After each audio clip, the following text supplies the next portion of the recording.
Test, test.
I wish you were up closer.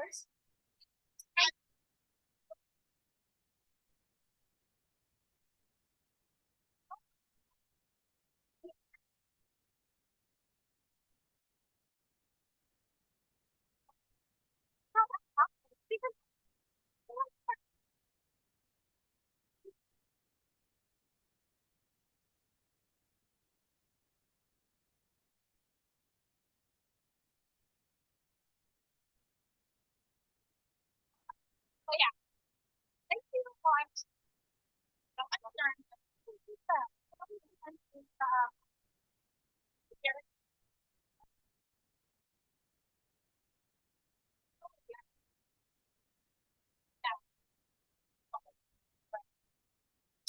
Yes, hold it in. And then so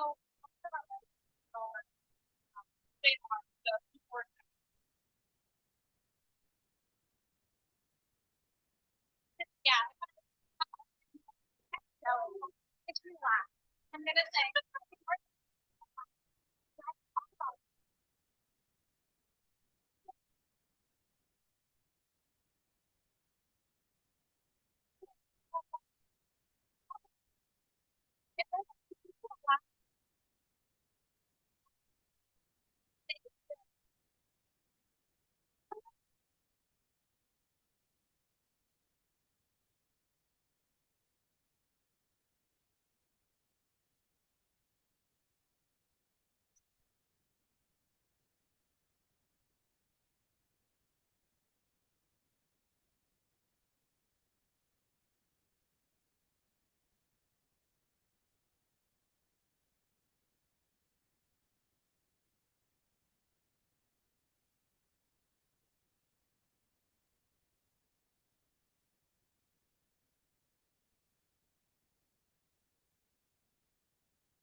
Thank you everyone for being here. What an amazing crowd. I think this is the largest concentration of American founders that's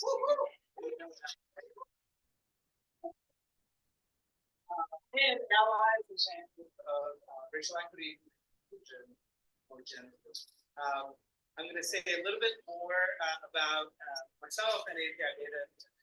I want to first welcome Sherry from the Inland Empire Community Foundation, representing the Inland Empire Community Foundation, to give a warm welcome to all of you here.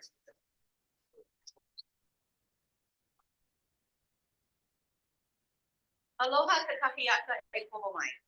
Good morning, everyone, and welcome. My name is Sherry Chun, and I'm honored to serve as a member of the AAPI Fund Leadership and Grant Committee at the Inland Empire Community Foundation. On behalf of our entire team, it's a joy to welcome you to this powerful and historic gallery. Our first ever AAPI report launch and commission meeting in the Inland Empire. This is a milestone. For the first time, we have data that reflects our lives, our stories, and our impact as Asian Americans, Native Hawaiians, and Pacific Islanders in the communities here in the region. We are grateful to our incredible partners at AAPI Data and California APIA Commission for helping to shine a light, this vital light, on who we are, what we face, and what we could build together. This isn't just a report. It's a reflection on our lived realities and our collective hopes. It's a tool for change that will help us shape the futures and make investments, lift up communities, and guide grant making with data, not just assumptions. In response to the growing needs and voices of our community, the AAPI Fund was established in 2024 to empower AAPI residents in the Inland Empire through educational excellence, leadership development, program and project support, capacity building for nonprofits, and sustainable community-led partnerships. With this fund, we can grow philanthropy for the AAPI community. We can build nonprofit sustainability, respond to the needs with equity, speed, and strategy, network with like-minded change makers like you, and live our passion to meaningfully improve lives. And we're just getting started. We want you to celebrate this journey with us. So we invite you to join us in the AAPI Fund launch event. This is going to happen on Sunday, May 18th of 2025 from 11 a.m. to 2 p.m. And it's being held at La Sierra University Troche Conference Center at the Zapara School of Business. This will be a joyful celebration, community, and connection, and you won't want to miss it. Now, whether you're a donor, a nonprofit leader, a policy maker, or a passionate advocate, this is your movement and this is our movement. Together, let's lead with truth. Let's act with purpose. And let's make sure the Inland Empire AAPI communities are seen, supported, and uplifted. Thank you so much for being here today, and I can't wait to see you on May 18th.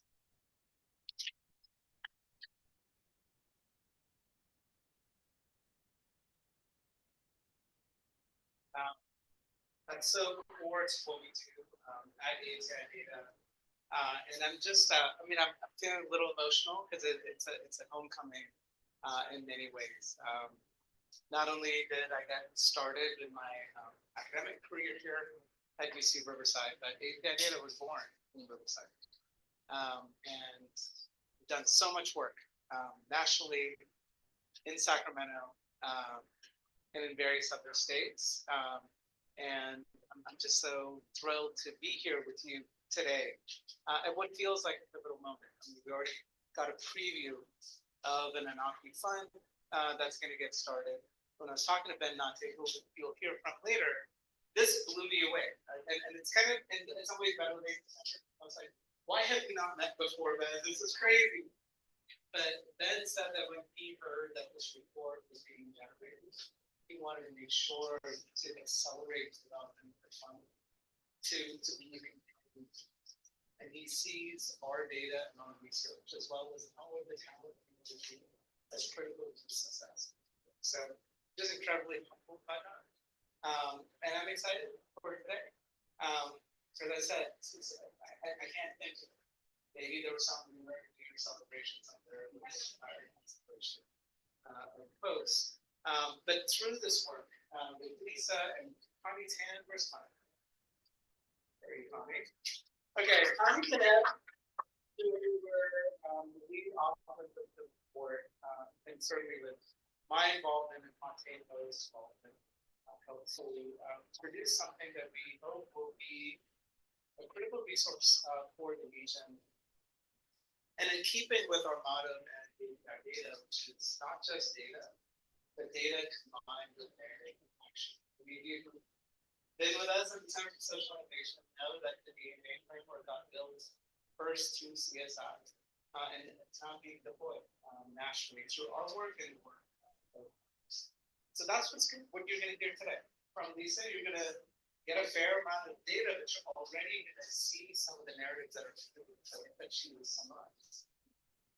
And then, we can take a tour right after this presentation to Harada House, which how many people have heard of Harada House? Good. Glad to see this. This is a national treasure, a national resource, not only for AAPI, but for civil rights causes more generally. What a perfect time for us to contemplate fundamental notions of citizenship and what it takes for people to support each other under times of stress. This is a really powerful moment. It's a really powerful place to be here and for us to honor the work of our communities historically and that happening today. We're going to hear a lot more about the report shortly, but I first wanted to thank the James Irvine Foundation.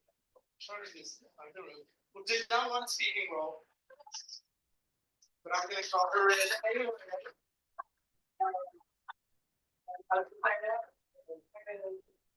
For their tremendous support for this region and for aiding and respect communities statewide. It's the first time I'm able to bring these two pieces of my passions together and to have that support from the James Irvine Foundation. So thank you, Nicole and James Irvine Foundation. Next, I'm going to invite Khadija Allah, who is the Executive Director of the California Commission on AAPI. I've known Khadija for a few years now, and even before her work on the commission, she's been an incredible leader statewide. Back when we used to call it the Next Project California, and the work of the census, which we know was tremendous for this region, Khadija was helping to advance that work inside. Then she went over to Josh Friday's office and to really turbocharge the work of Cal volunteers.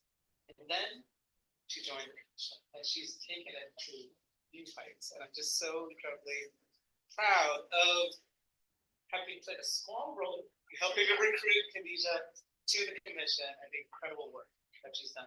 So please welcome Khadija.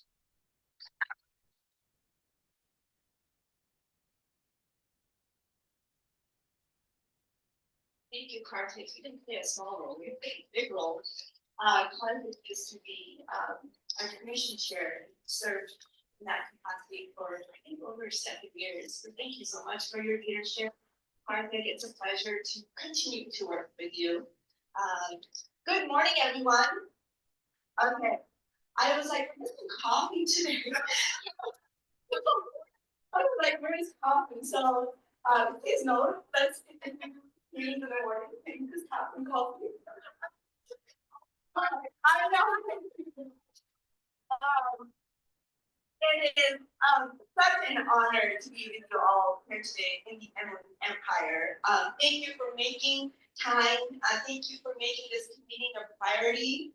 Thank you for making the AA and HBI community a priority today, this beautiful Friday. My name is Khadija Allah.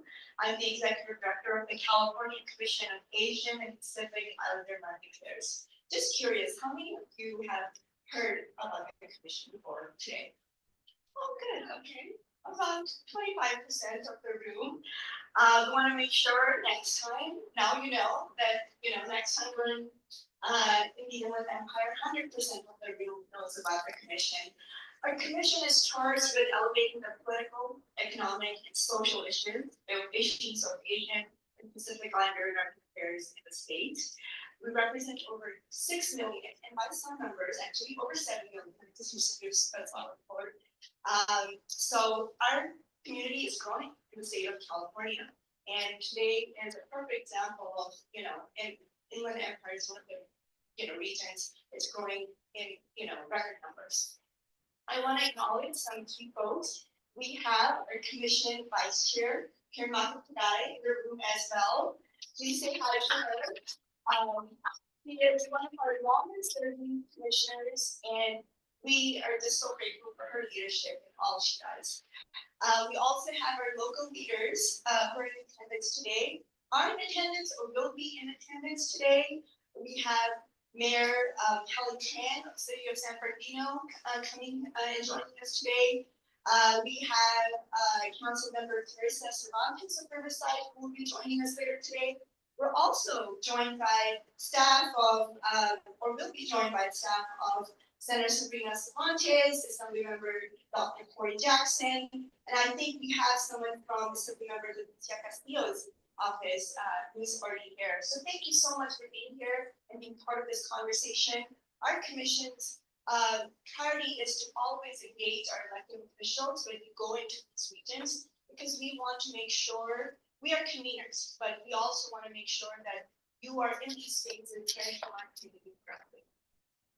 And again, I want to thank AAPI Data, especially Karthik and his team for their partnership for what we're beginning today.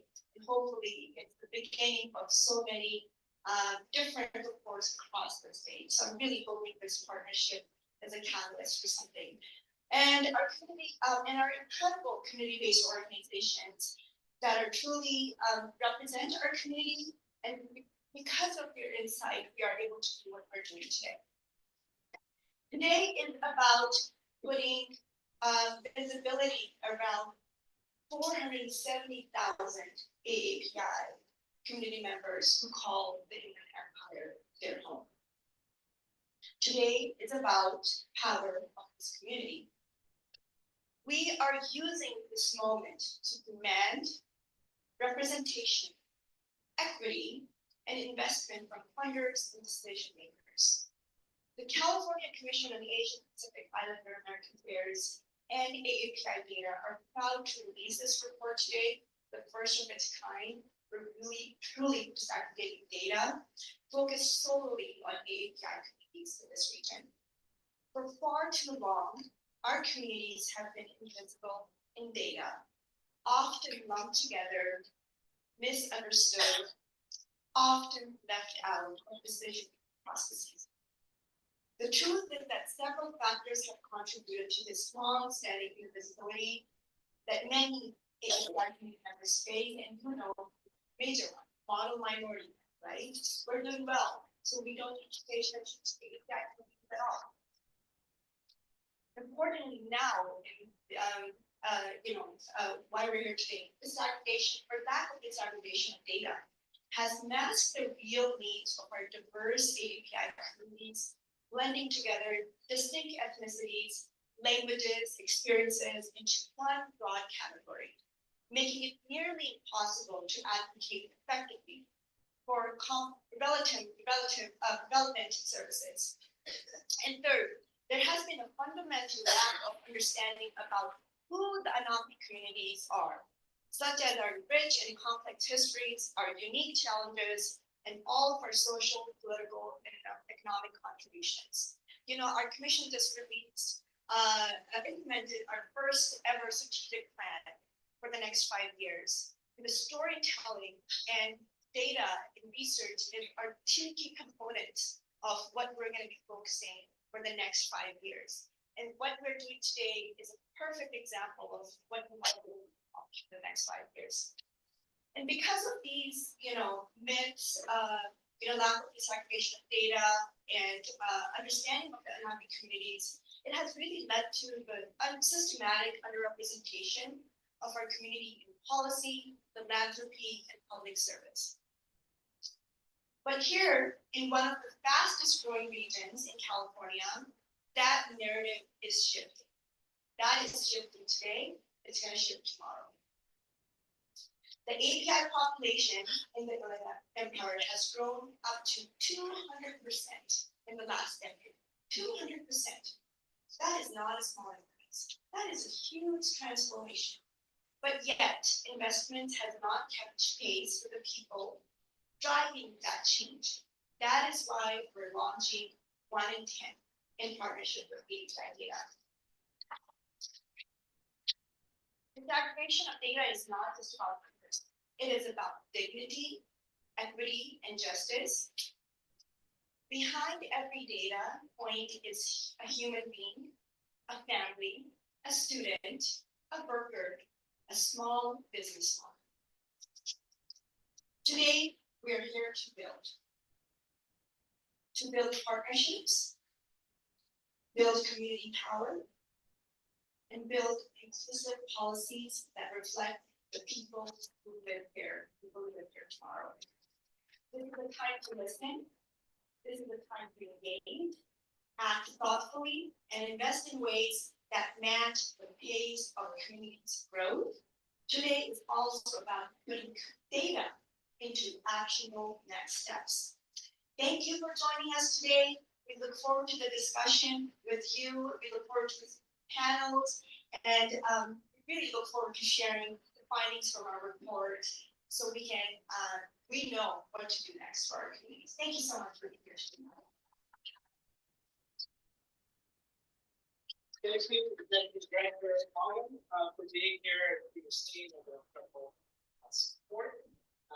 Next, I'm thrilled to welcome Lisa Ocampo, who is a graduate student at UC Riverside and has just been an incredible partner, researcher, organizer, and in many ways I see Lisa as our future ambassador for AAPI Data.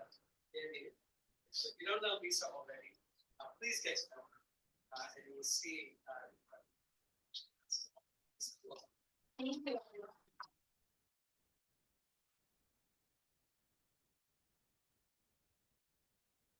Good morning, everyone. My name is Claire Lisa Ocampo, but I do go by Lisa. I'm a PhD student at the University of Riverside, and I'm honored to be a part of this space. We are joined by CEOs, organizations, academics, funders, collaborative leaders, policymakers. Professionally, we may come with different perspectives, but we are united by the same mission. How can we better support and understand AAPI? With that, I'm presenting key findings from our 1 in 10, which examines the state of AAPI communities in Iowa. Before we dive into the data, I'd love to introduce myself. To your right, you can see my mom, my sister, and I. I'm a proud Filipino American. My parents immigrated to the United States in 1995. Much of my academic and professional work is rooted in honoring my family's resilience, especially through my mother's caregiving work, which has deeply shaped their path. These personal experiences are not separate from the data. They are the lens through which I interpret it. Today's presentation is grounded in both research and lived reality.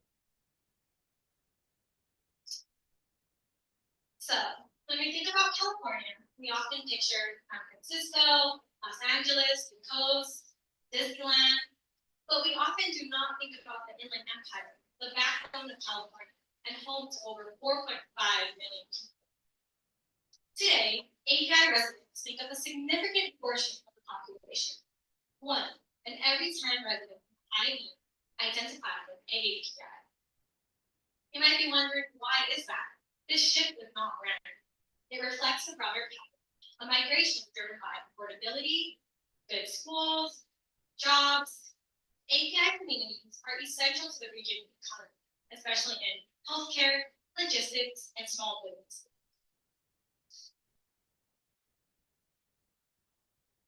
It's important to The API community has deep roots in IE.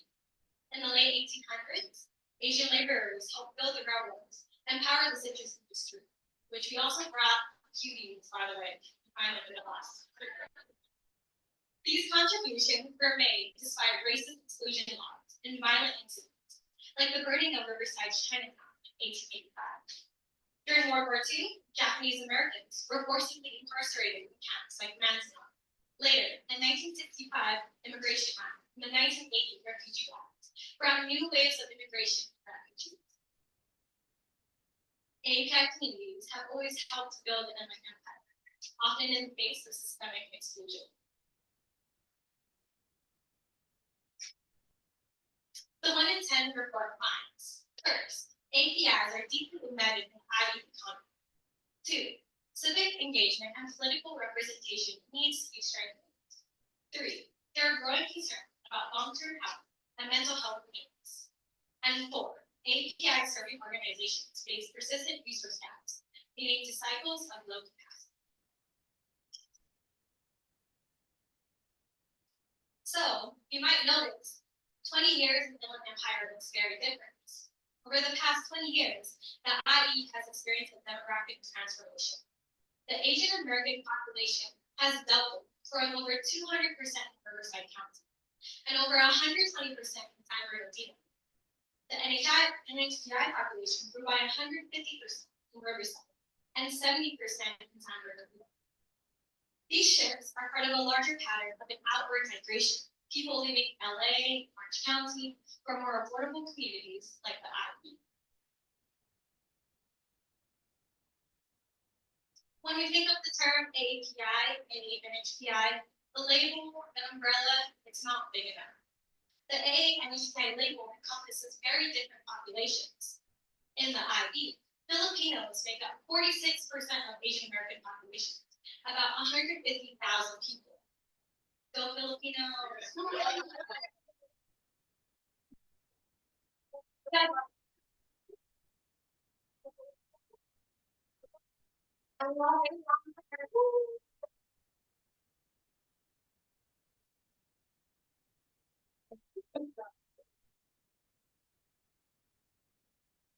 Filipino population, that's a significantly higher proportion than in LA or Orange County.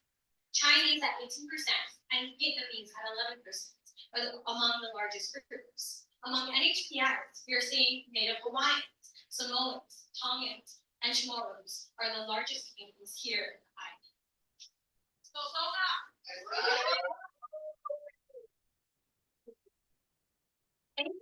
Embedded in the local economy. API communities are also driving small business growth. 20% of all businesses in the island are Asian owned. Josh Lee shared, we've been very successful in bringing restaurants and grocery stores that represent the population. H-Mart is opening soon, and we're seeing Korean barbecue and hot pot restaurants throughout. To your right, actually, Omomo is my favorite local shop in Chino Hill. And you can also see my favorite Korean restaurant. If you're Korean, I hope I pronounced this right. Soon Hen Mi. So I had the roast and the bulky yesterday. Anyways, these are my favorite restaurants. I love supporting small businesses, and I'm seeing them grow. Many AAPI community members are deeply embedded in essential sectors, particularly healthcare, logistics, and education. In fact, 1 in 5 Asian Americans and 1 in 6 Native Hawaiian and Pacific Islanders are employed in healthcare and social work. These roles include certified nursing assistants, medical assistants, case managers, nurses, caregivers, and health educators. These jobs are the backbone of community care, but they're often underpaid, physically demanding, and come with few long-term protections.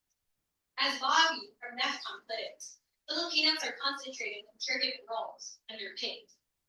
And this pattern extends to the next generation. Francine shared, most of our AA and HPI young people go into labor-intensive jobs like warehouses because providing for families is a deeply rooted value.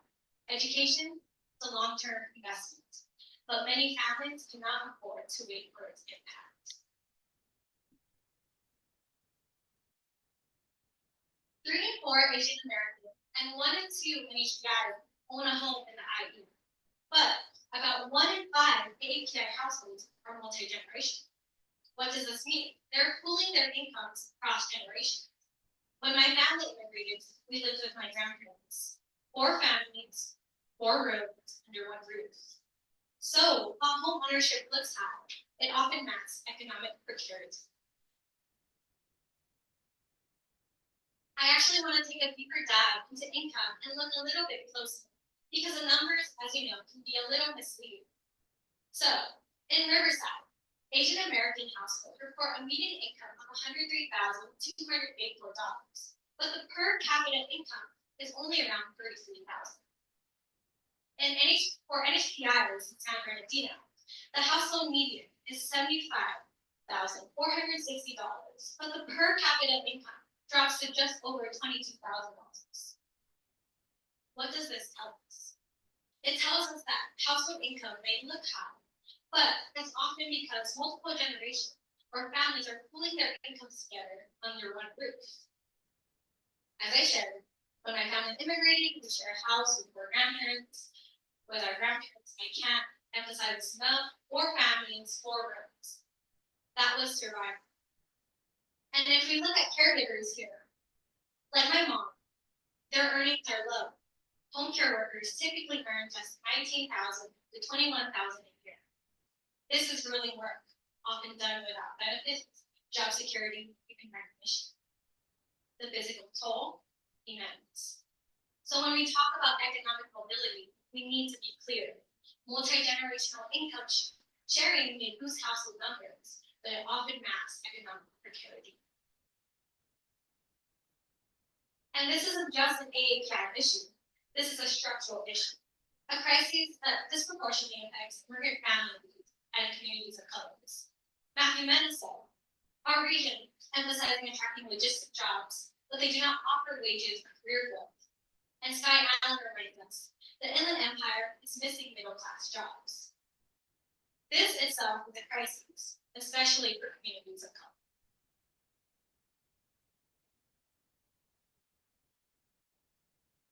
CBOs and faith-based organizations have been long pillars of civic engagement in the IE. During the 2020 census, AAPI communities showed strong participation, between 68 and 74%, even outpacing parts of Los Angeles County. But beyond the census, political engagement and representation remains limited. And why is this? It is because many AAPI communities experience distrust in political systems, often rooted in histories of colonization or corruption. Underrepresentation, especially for Filipinos and NHBI communities, whose concerns are often invisible in policy making. Vibe from AAPI rideshare, AAPI communities are not equally represented politically in the Inland Empire, especially in HBI communities. Benjamin Nata echoed the same. And for 10% of the population, we should be 10% of the elected officials. And Mallet from Sahaba Initiative reflected deeper on these reasons. There is a huge lack of civic engagement due to political trauma they face in their countries of origin, and a disconnect between elected officials and their values. While the infrastructure for civic leadership exists, we need intentional investment in voter outreach, leadership development, and culturally grounded political education, so that all AAPI communities are not just counted, but heard and represented.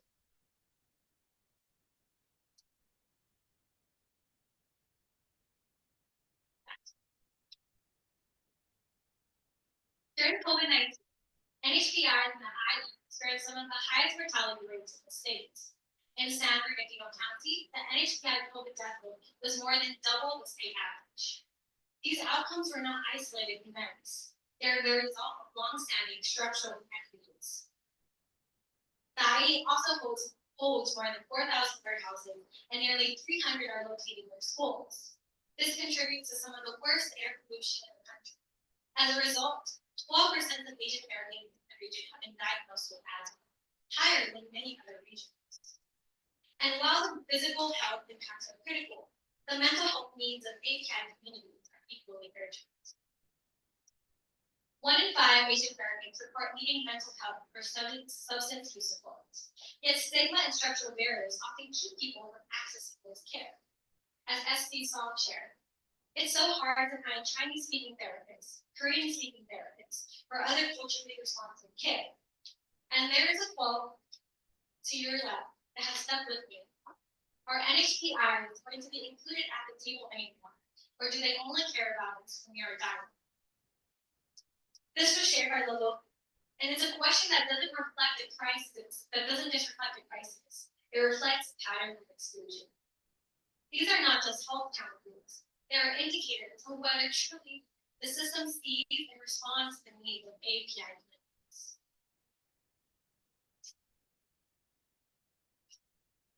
Most AAPI serving nonprofits in the IE operate with less than 250,000 assets.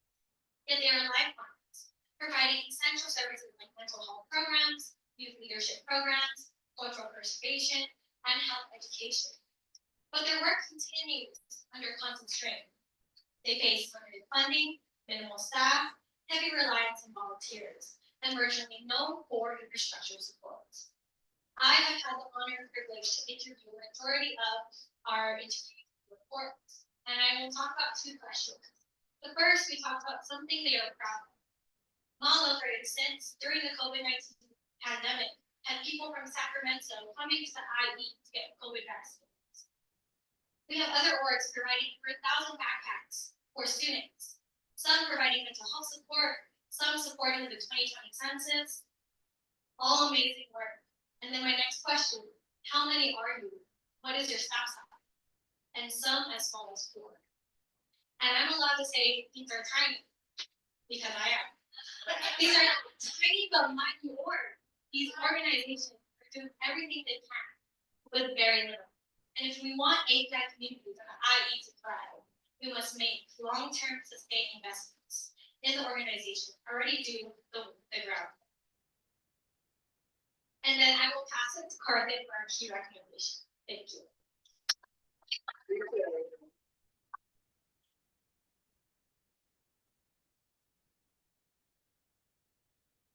Why says one of our superstars.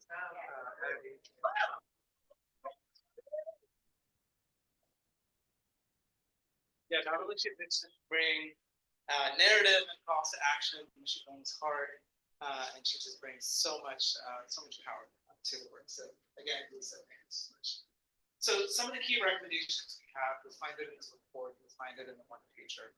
And it was funny, as we were building up this idea, we were tipped off that, hey, you don't need to just call for the creation of a fund. A fund is happening. So hey, I guess we'll check that box, you know?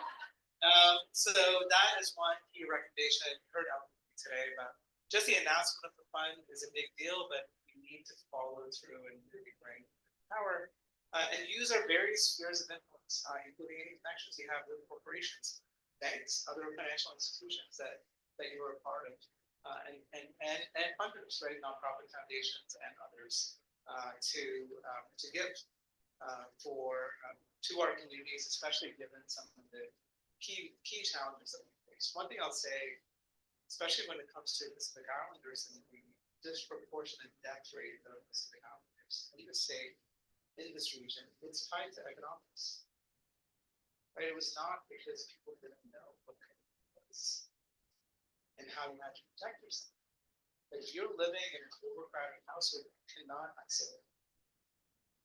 You're working in gig jobs in delivery during the pandemic as an essential worker, you cannot isolate yourself from other workers. That's what caused it. It was not cultural. It was economic and structural.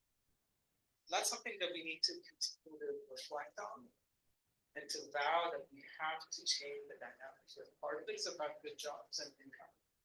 Part of it is about the severe housing affordability crisis in our community.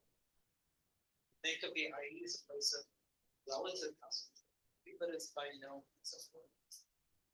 So that's something we know that many power builders and advocates are working. And I'll talk a little bit in the next slide about where we see a gap there. So one is the creation of a fund, and we're just so thrilled to see that it's underway. Two is to increase capacity building grants and mentoring for of API groups. I'm on the board of the California Endowment, and I know that this is not something that we say, but a fair number of funders, when they say they don't invest in particular groups, they see the need and say that there's no capacity. And that's usually just kind of like that for it. We need to see that low capacity is something that's not a natural state of affairs, but one that's constructive. And one that we can do something about to turn it around. Instead of that being a vicious circle, to turn it into a virtuous circle. To have seed investment and capacity investments that can make sure, for example, I see Sky in the room and so many others that were critical for census outreach. And we vowed that 2020 would be the beginning of a decade-long cycle where our communities would be so much better off by 2030 than where we started. I think we're making some progress along that way, but we need to accelerate those things. And all of us have a role to play. And it's not just about money. It's about mentorship, it's about talent, it's about appointing people to key leadership positions, giving them a chance to prove themselves and let them shine. We also see the importance of building public-private partnerships or strengthening those that are already underway, especially in domains like health and education. And I see colleagues from the start here with the AAPI work that they're doing. That's incredible. We need to see a lot more of that in this region, including colleges and other institutions of higher education. And then finally, when it comes to collective work, it's incredible the various collectivities that exist in this region, including United on civic engagement, ICIJ as well, not just when it comes to voting, but other types of community power building. The Inland Empire Children's Cabinet, labor and other worker-related organizations, including WWRC, capacity builders and collectivities like the Inland Empire Community Collaborative, and the relatively new Inland Empire Labor Community Center in Vancouver. And so what we see here is a gap where you're seeing some incredible organizations, and many of them are relatively small, but doing a lot of work with very little, sometimes no additional resources. And you have these collectivities that have solved some of the collective action problems in this region. But where we see a gap is that there isn't as much of a bridge between these now relatively well-built collective entities and emerging civic activity that's happening in a So we hope that it's not a triangle per se, but at least with these three pillars of powerful civic empowerment collaboratives, powerful worker and labor organizing entities and collaboratives, and then finally community research and capacity building work through IACC, or the Inland Empire Labor Community Center, or the Inland Empire Journalism and Innovation Hub. And we're thrilled to see Amanda there standing. I was going to say some remarks at the very end of the day today, but when we talk about narrative work, it is so critical to make sure that it's not just, say, large corporate media with very thin coverage in our region, but to have as much grassroots and grass tops coverage as possible. And the work of the census kind of lives on, right, through the IAPI Journalism Innovation Hub and on the Paulette. So we see hope, and if anyone asks, we don't know which organizations are working on these issues. We'll find a list. It is not a full list, but it's about as good a list as we could do through our various interviews, poking and prodding. And I know that this is going to be critical for the commission. I'm proud of the work that we did in the commission, including working with the caucus and community members to pass a historic API budget. But I'll say one of the things that really saddened was when we put out that first call for applications for nonprofits throughout the state, working to combat hate and to promote healing. There was not a single application. Right?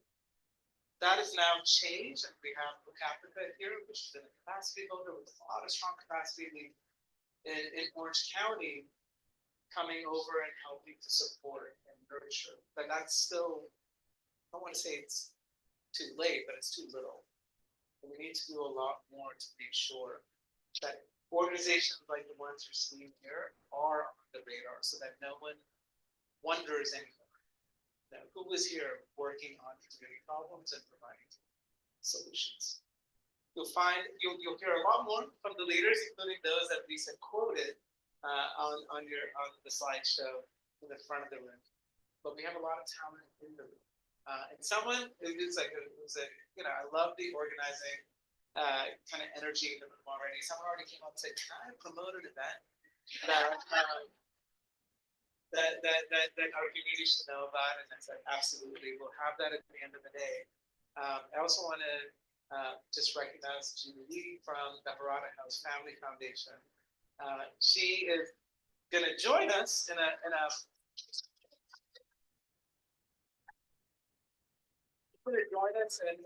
brief walk over to Harada House, which I'll say a little bit more about once we finish the Q&A. But thank you to all of the folks that were part of this, including Connie, who's here with us today.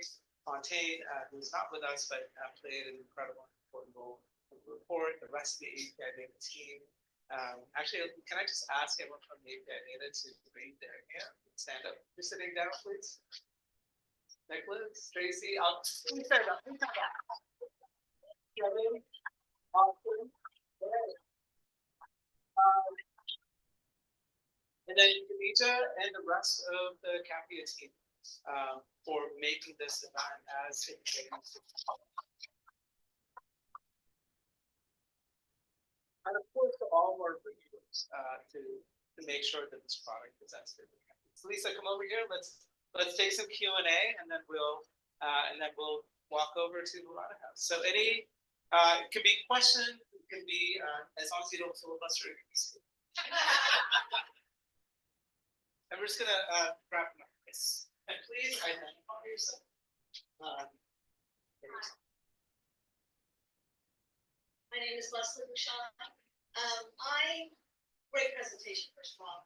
I have a question for you that you mentioned about the disengagement perhaps it's a regional compared to other areas. What's the cause of that? What that in your finding?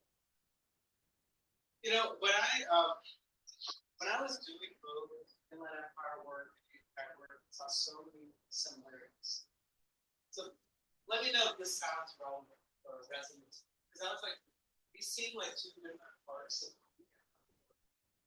but where I found the commonality is when you look at the Inland Empire, it's a region that lives in the shadow of its much larger. That's true for Asian American, the economics that even though we existed and in some ways the Soviets existed in the boundary of the public, we are smaller than other groups and therefore not seen as. So that's part of it is also this vicious cycle of lack of investment in the community, which then perpetuates political capacity. We see that in the Empire, we see that in APIs throughout the country. And in many ways, I would say that don't need this. And so when I was chair of the commission, I was proud to there is no much more.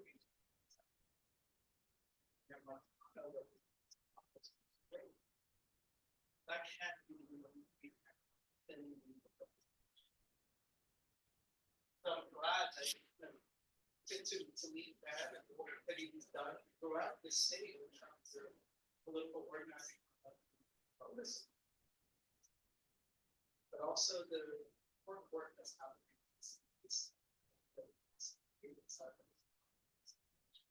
So I see the seeds. But yeah, if you ask why, it's double this. It hurts the scholars for our country on their partners in the game reputation. Inland Empire, in general, they're the person struggle is significant.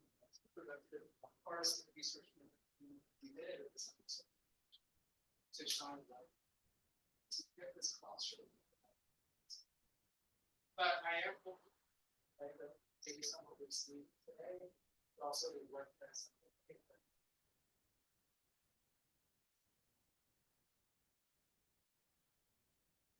Everyone, Nick here from AAPI. Wondering, there's a lot of discrepancy with everything. But on the flip side of that, what are some of the biggest strengths that you saw from the interface of A and years up to your?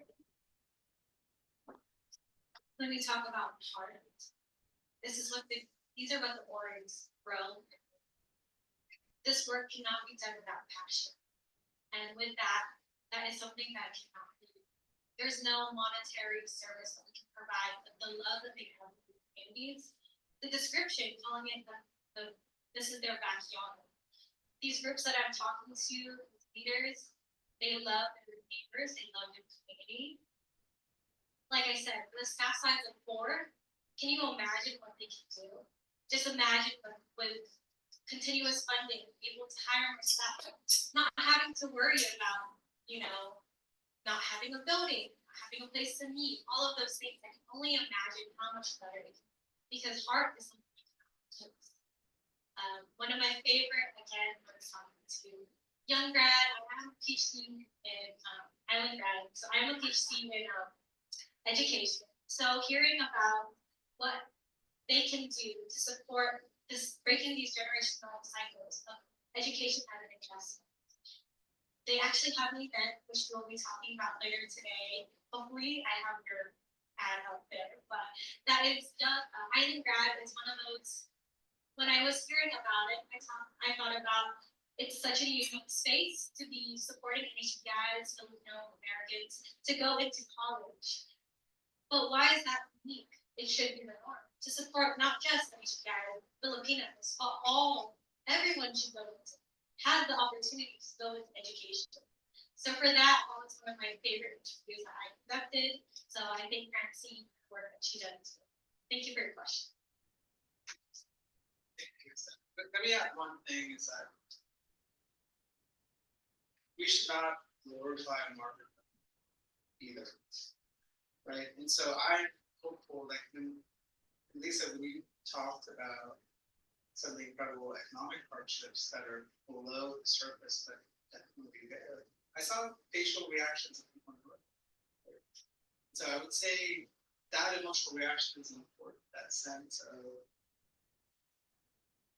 the justice not being something that we accept or tolerate and we do something about. And I know one leader in particular is just tired of getting up here and talking with no investments forthcoming, right, to really change the dynamic. So that is something I hope that we all can commit to. That if you yourself, either as an individual or that institution that you represent, don't have the capacity to contribute, that you commit to using your spheres, right, 1 or 2 degrees of separation to make sure that others who do have the capacity to contribute do so. Because the burnout is real and it's difficult to sustain this work. And I know these are great when it comes to the AAPI budget. Budget is not looking promising this year for continued funding. I don't better make a difference if it's not in the first round and the second, going through secondary investments. So we do need folks who can start stepping up closer. That there are other regional entities inside the companies to do more.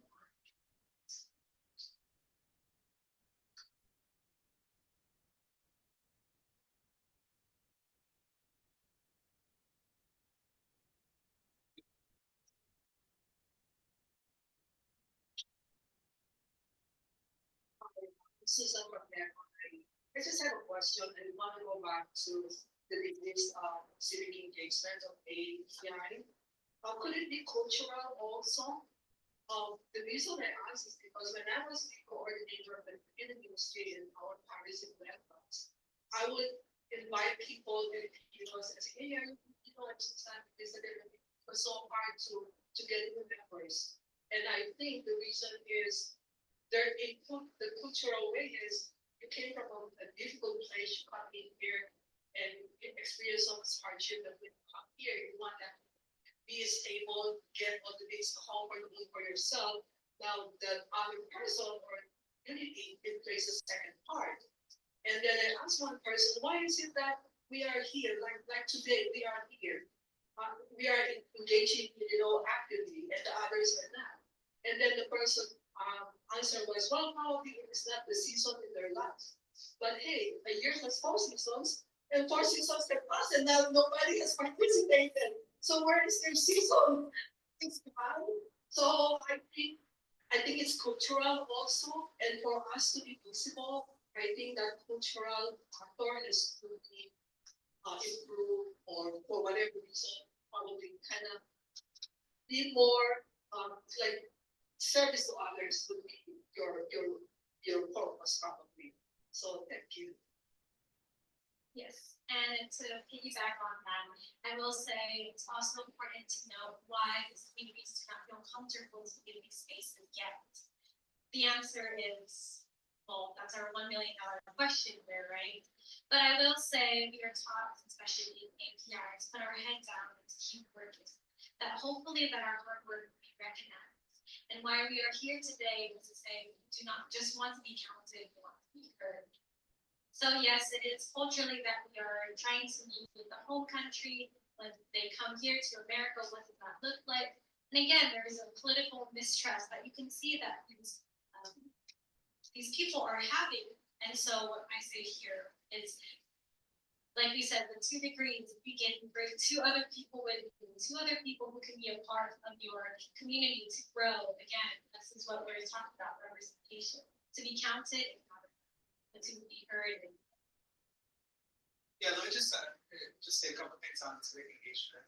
So voter turnout among the engagement is on par with engagement. So that's, I mean, it's not great because you don't have our civic engagement, but voter turnout is not as high as it is in LA, Orange County. But I think it's important for us to not think of that basis like somehow like a cultural aspiration. So it's kind of. I would also say, I mean, some of the work that I've done for over 2 decades now, looking at the nonprofit sector and the strength of nonprofit sector, so you have, especially in suburbanized areas, that we have some foundation over here, and we'll invite them to introduce their work later on. That's what we're back to. For a long time, the new South Asian here, so all the way to services. But they just, so Shaquille just said they just moved the satellite office in 60%, which is news to me and incredible, right? But it's going to take things like that. So yes, culture matters, but often when we have organizations that set up shop. Sometimes it's even just empty operating businesses. Right? Still, so many of our community members go to get basic needs and services, to get groceries. So I'm hoping that as we start seeing this population growth, and you start seeing some of the denser customers in, say, City Riverside or City San Bernardino, area, that we can start breaking out of this thing. Because you need to have those opportunities and organizations that have an incentive to start mobilizing people and ultimately to break out of that. There's no final thing I'll say, Armando was just talking briefly about, he was talking about how journalism is trying to innovate to the social media and its use of disseminating information to. So that's another, especially with young people that might not be attuned to legacy media. To harness the ability of a different type of culture. Thank you. We now have. Yeah, we have one question that this should be our published. Anyway, yeah. I understand transition. You still want to be So. like that. Absolutely. Yeah. So. Yeah, thanks. I hope it's okay if I do it from this part of the room. Oh, you want me to stand here? I see the back of me. Okay, I was hoping that the timing, but my portion. I'm Judy Lou. I am relatively recently retired after over 40 years at UC Riverside. I'm also a member of the Broadhouse Foundation Board. Yes, I was a co-founder of the Save Our Chinatown Committee. So my approach to, I guess, civic engagement comes from the historic preservation side of it. Hey, Barada House, you don't know how much pleasure it has given to me to say to others, hey, Barada House is one of only two, count two, National Historic Landmarks in the city of Riverside, which means 50% of the National Historic Landmarks in Riverside is AAPI. Yes. And here, so usually we think about things we can see in front of us, right? A place, a building, a monument, a statue, a geologic formation or something like that. Well, there's more than that. So Harada House is a nice example of an AAPI resource that you can see that's physically there. Now, you'll see it when you get there, that it is in a stage of deterioration. We're right now trying to preserve it. There are also other things like things that you don't see. So like Riverside's Chinatown, which actually is not existent above the ground. So what's left is an archaeological resource underneath. So that is something that is part of our cultural heritage. How do you preserve that and how do you convey that to people? It's part of our history.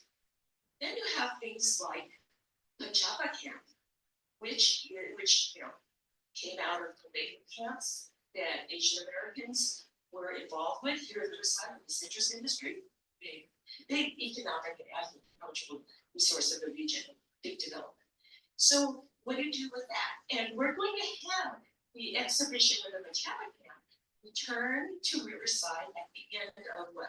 4 or 5 city nationwide tour. So look for that in July, right here at the Civil Rights Institute of Inland Southern California.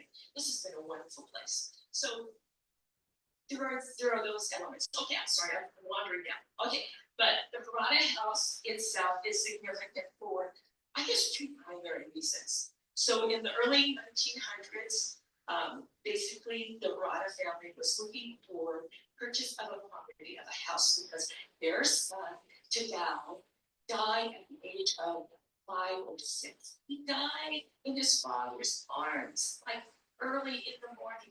So sad. And something that's all of us can identify with, right? Our families want to have a better place for us to grow and develop. So he went looking for property that he could buy. He bought this little house on 11th Street, not too far from downtown.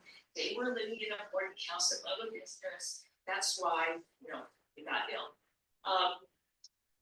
But the neighbors, when they found out that this Japanese family was coming into the neighborhood, they did not want them there. And the next door neighbor, whose husband was actually in the Civil War, so talk about that mentions at that time, did not want them to be living next door. So citizens got around, they wanted to buy a house from him for more than what he purchased. Anyway, it ended up being a lawsuit. There was a California land law that stated it was really targeted to Asians. That they couldn't buy property or own property. Okay, so anyway, lawsuit, a few years of arguing. And I was wondering, how come I didn't hear about this case? We all we hear about the Supreme Landmark cases. He didn't get that far. It was settled locally at the Superior Court level, and it ruled in favor of the Barradas. They had the right to purchase a house in the name of the children who were born in the United States and here for U.S. citizens. So sounds familiar now, right? Birthright citizenship, 14th Amendment. So even things that are historic in nature are relevant, very relevant to us today. And not just for AAPIs, all of us in the US. So we have some things that we really need to think about. Okay, the second reason why the Roundhouse is important is it's an example of something good after the aftermath of the Japanese American incarceration period. Because the house thankfully was taken care of by a friend, Jess Steller, during the incarceration period of the Heradas. In fact, Jakichi and Ken Harada died in camp at Topaz. But when the period finished, Sue Harada came back to live in the house. In fact, she had offers to sell the house, but she decided against it. And a local Japanese minister asked her if she would open up the house for other Japanese Americans who were leaving camp and would serve at a transition site while they got adjusted to their lives back in American society. So that's what she did. So that's the second reason why the Heradas house is important. I'm not going to take more, but I will say that when you get there, don't be surprised if you see this gigantic plastic tarp over the house. It looks like it's like food left over, it's coverage so that nothing else bad will happen to it. But this is in a state of transition. It's not finished yet. And when it is finished, we hope that it will serve as a little museum. You can go in, it's going to be restored to look just like what it was. And a lot of the original things that were in the Harada house will be moved out of the museum of Riverside storage put in place. Oh, and by the way, that Civil War widow who lived next door, she ended up being a good friend to the Heradas. The Heradas always took care of her whenever they had food from an occasion, they would bring it and they were nice to her. In fact, that was more than what a lot of the other neighbors along the same street did for her. And also, they took down their fence, which was the dividing line between the house next door and the Harada house, just so the widow could walk across the backyard to go visit her friend over another place. So the Heradas were really welcome in the community. And Frank Miller, Michigan, supported them. So that's just a little bit.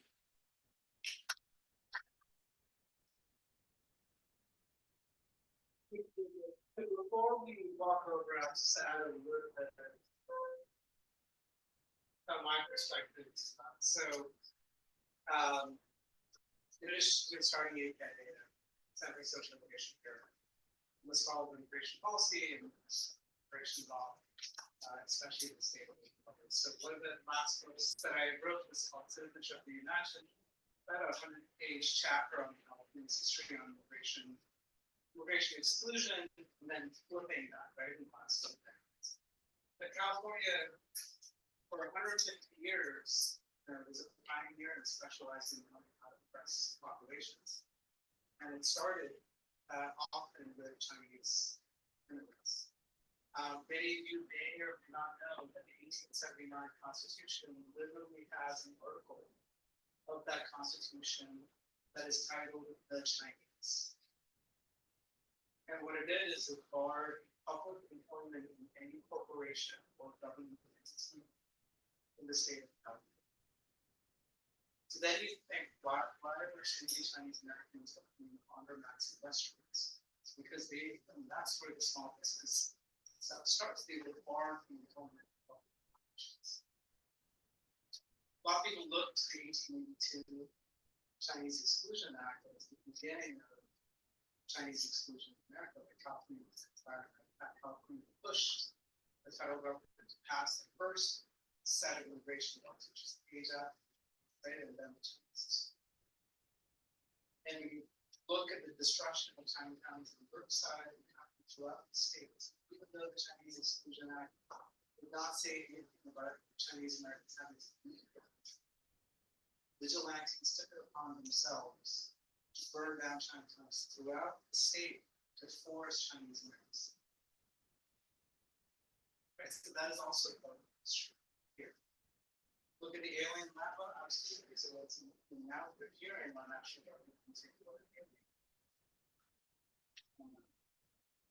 And that law was passed specifically to exclude anyone who was not a U.S. citizen. Well, the U.S. law and later Supreme Court decisions affirmed that Asians were not white or black and therefore for naturalization. So that round was closed up. The Japanese Americans, the route they chose was to try to get property deeds and the name of their children. And imagine that, right? I'm not sure I will, but You know. But in other parts of California, this is incredible resilience and adaptability of in the Central Valley. You see so many Mexican Punjabis by the days. Because there are many Punjabis that marry Mexican women and then have a title of wives. Right? Now, of course, we want people to marry because of love and not because of love. But it is our things we are solutions. That's the final thing I'll say. It's so important now, especially as people are being disappeared from our country, that we all have to work to protect each other as much as we can. And that is some of the inspiration I find with a lot of this. It's not just Asian Americans themselves, but allies in other communities who are here to watch out for each other, protect each other, and each other. So please walk with us. We'll be back here a little afternoon. We'll get lunch, but you know it's a beautiful day, and hope you get to see some of the